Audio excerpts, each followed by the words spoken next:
Bwana, kama ulikuwa katika pitapita zako, haukuwa na nia kabisa ya kununua kitu, lakini ukajikuta roho yako tu inataka kununua kitu kwa mfanyabiashara fulani, basi ujue umelogwa. Kitu ambacho ukijui ni kwamba wafanyabiashara wengi sana wanatumia dawa za mvuto wa wateja.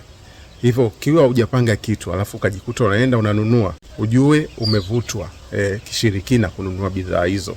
Kuna bro wangu hapa alikuwa amenunua nyama buchani jana.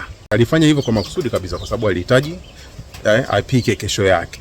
Lakini siku ya pili nikiwa nataka naye kazini, wakati tunarudi akaenda kwenye bucha jingine tena, anaenda kununua nyama, akiwa amesahau kabisa kwamba ameshafanya hivyo jana yake. Nilishindwa kumkumbusha kwa sababu alikuwa ameshaingia ndani ya bucha, na mwenyewe nilikuwa katika ile hali ya kushangaa kwamba ananunua nini leo. Na nikamwambia, ndugu yangu, umeshapigwa.